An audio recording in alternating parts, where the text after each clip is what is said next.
civilians will need to be dug from bunkers under a steelworks that is the last holdout of resistance in Ukraine's Mariupol.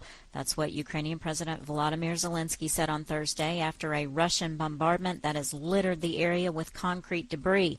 Having failed to capture the capital Kyiv in the early weeks of an invasion, Russia has accelerated attacks in southern and eastern Ukraine, including on the Azovstal steelworks in Mariupol. Emboldened by an oil price surge since Russia invaded Ukraine, Iran's clerical rulers are in no rush to revive a 2015 nuclear pact with world powers to ease sanctions on its energy-reliant economy.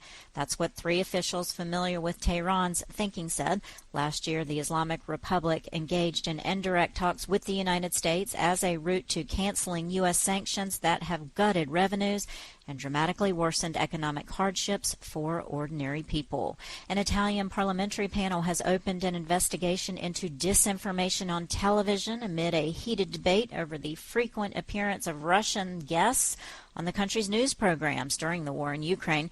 The Parliamentary Committee for the Security of the Republic, which oversees the intelligence services, said it had summoned the heads of Italy's state TV network, state security agency, and communications watchdog. And voters in Britain went to the polls in local government elections on Thursday, where they are expected to punish Prime Minister Boris Johnson over a cost of living increase and fines for breaking his own COVID-19 rules. The elections are seen as a test of support for Johnson. Japanese Prime Minister Fumio Kishida took his appeal for foreign investment to the bankers and investors of the City of London on Thursday, saying his shift to an upgraded version of capitalism would spur economic growth. In a speech at the medieval Guildhall at the heart of Britain's financial district, Kishida set out his plan to grow the world's third largest economy by attracting private sector investment and redistributing wealth. Israel's Supreme Court has rejected a petition against the eviction of more than 1,000 Palestinian inhabitants of a rural part of the occupied West Bank in an area which Israel has designated for military exercises. After 2 decades of inconclusive legal maneuvering, the Supreme Court issued its ruling on Wednesday, paving the way for the demolition of 8 small villages in an area near Hebron known to Palestinians as Masafer Yatta and to Israelis as the South Hebron Hills. India published on Thursday a new list of redrawn political constituencies for the former state of Jammu and Kashmir, giving greater representation to the Muslim-majority region's Hindu areas and paving the way for fresh elections. Prime Minister Narendra Modi's government broke the 2 states into separate federal territories in 2019 as part of a move to tighten its grip over the region, which is at the heart of more than 70 years of hostility between India and Pakistan.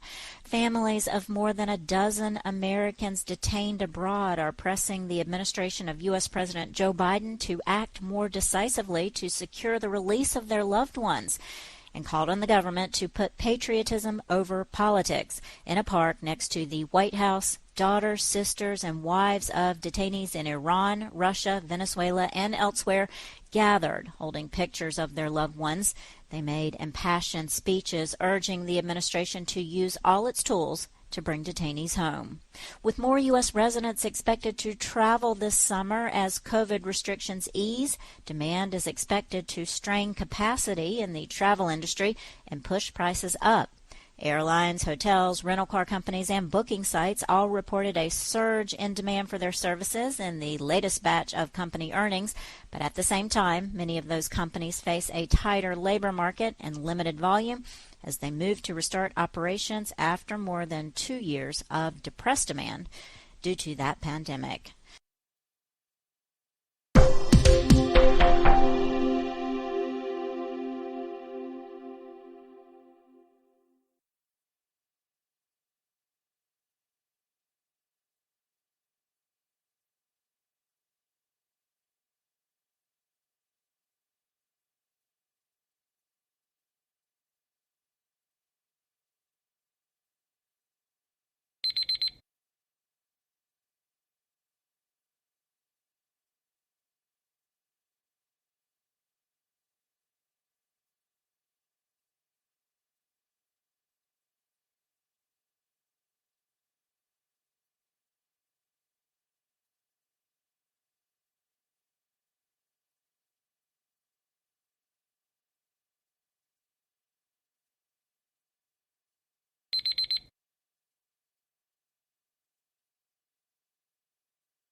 Hi, thank you for watching. I hope the videos are useful for you. Please subscribe to my channel using the button below.